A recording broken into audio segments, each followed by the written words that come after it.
Είσαι ένας από αυτούς που τα σπάνε. Είμαι ένας από αυτούς.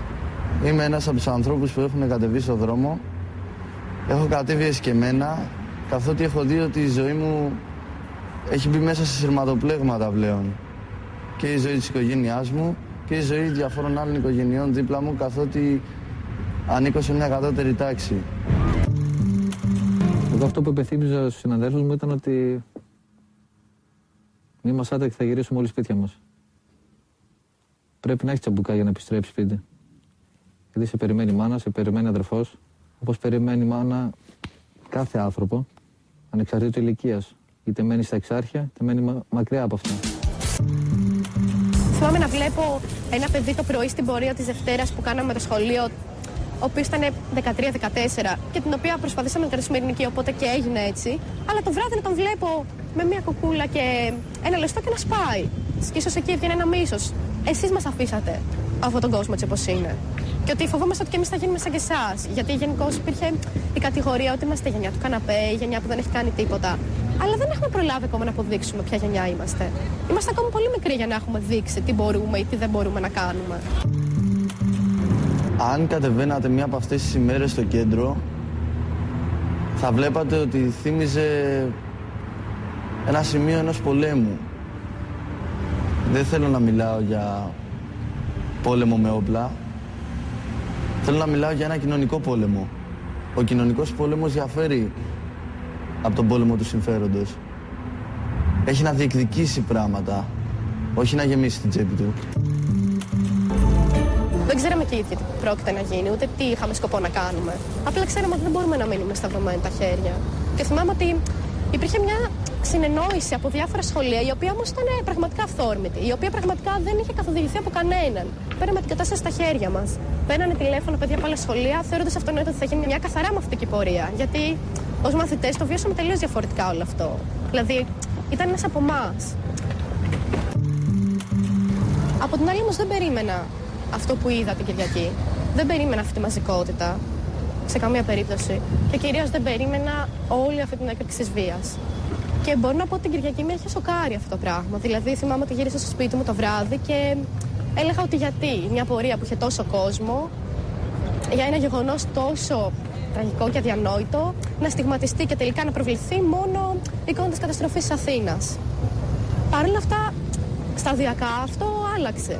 Δηλαδή, η δικιά μου άποψη για το πώς έβλεπα τη βία αυτή άλλαξε μέσα σε εκείνες τις μέρες. Είναι σωστό αυτή η οργή να περιλαμβάνει, ας πούμε, μαγαζιά. Άσεις τράπεζες. Μικρομαγαζιά, μικροεπιχειρήσεις, περίπτερα. Όλα αυτά, κατά τη δική μου γνώμη, ήταν πολλά λάθη που έγιναν. Βέβαια, εκείνη τη στιγμή λειτουργείς με το συναίσθημα και αυτό ήταν πολύ σημαντικό. Δηλαδή, ήταν σαν να γίνονταν δύο παράλληλες πορείες, όπου η μία προσπαθούσε να κρατήσει μια πιο ειρηνική διάθεση και η άλλη δίπλα έκαιγε, έσπαγε, πέταγε μολότοφ, πέτρες. Αυτό το πράγμα με είχε σοκάρει πάρα πολύ τότε. Δηλαδή, θεωρούσα ότι με αυτόν τον τρόπο στιγματιζόταν μια ολόκληρη ειρηνική και πολύ μαζική πορεία για ένα γεγονός το οποίο ήταν από μόνο του κατακριτέο από όλη την κοινωνία. Γιατί για να καταφύγουν όλα αυτά τα άτομα στη βία, ειδικά μια τόσο μικρή ηλικία, σημαίνει ότι δεν πίστευαν ότι με κάποιο άλλο τρόπο μπορούν να ακουστούν. Δεν πίστευαν ότι με κάποιο άλλο τρόπο μπορούν να κερδίσουν κάτι. Ο τρόπος που αντιδράς στα επεισόδια έχει να κάνει με το ποιοι είναι απέναντί σου ή είσαι μια μηχανή που έτσι κι αλλιώς θα κάνεις τις ίδιες κινήσεις? Σίγουρα δεν παίζει ρόλο ποιον έχουμε απέναντί μας. Και αυτό το έχουμε σαν βασική αρχή. Όταν προκληθούμε, όταν υπάρξουν σπασίματα, καψίματα, κινδυνεύσει κάποια ανθρώπινη ζωή, καλούμαστε να επιφέρουμε την ένωμη τάξη. Και ωστόσο, οι περισσότερες φορές που χρειάζεται να ενεργήσουμε, πρέπει πρώτα να δεχθούμε επίθεση, μετά να ενεργήσουμε και η βία που θα χρησιμοποιήσουμε να είναι ανάλογη της επίθεσης που θα δεχθούμε. Και για μας η τέλεια επιχείρηση να μην έχει ούτε ο ένας ούτε ο άλλος τραυματίες. Βέβαια, ποικίλουν οι αντιδράσεις των ανδρών μιας δημιουργίας, έτσι. Φαντάζομαι ότι υπάρχουν και άνθρωποι που είναι πιο επιθετικοί, άνθρωποι που είναι πιο υπομονετικοί. Η δημιουργία είναι μια οικογένεια. Ακόμα και σε μια οικογένεια, στην πιο ταιριαστή, Είναι δυνατόν όλοι οι άνθρωποι να είναι ίδιοι? Υπάρχει αυτός που θα τραβάει μπροστά, υπάρχει ο πιο ευαίσθητος, ο πιο σκληρός. Για ποιο λόγο θα τραβάγεις όπλο? Για να σώσει τη ζωή μου. Μόνο αν δεχόμουν κάποια ένοπλη επίθεση. Σε μια Μολότοφ, ας πούμε, δεν θα απαντούσες ποτέ με όπλο? Όχι, προς Θεού. Μολότοφ τρώμε, εντάξει, τόσα χρόνια αλίμονο να γινόταν αυτά. Υπάρχει αίσθηση σε κάποιους ότι αν ένας ματατζής αυθαιρετήσει, κανείς δεν θα τον τιμωρήσει?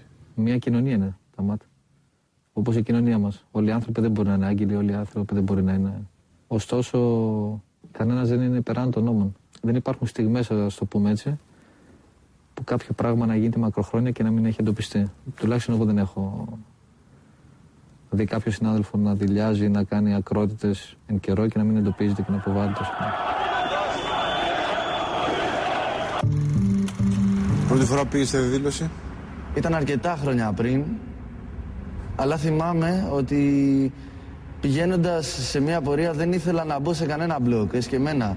Ποτέ δεν θέλησα να κάτσω σε ένα μπλοκ το οποίο καθοδηγείται κάτω από μια ντουντούκα και από άτομα επαναπαυόμενα και βολεμένα. Μπορεί και εγώ σε κάποιες στιγμές της ζωής μου να βολεύτηκα, αλλά τουλάχιστον κοιτάω και αυτούς που δεν έχουν βολευτεί ποτέ, δεν τα παράτησα. Τώρα σε ποια μπλοκ πας? Τα μπλοκ που με εκφράζουν είναι τα ελευθεριακά μπλοκ, όπως του αναρχικού και του αντιεξουσιαστικού χώρου. Δεν πας στα γήπεδα? Δεν έχω καμία σχέση με τα γήπεδα, ποτέ μου δεν είχα και το καταδίκασα από μικρό παιδί.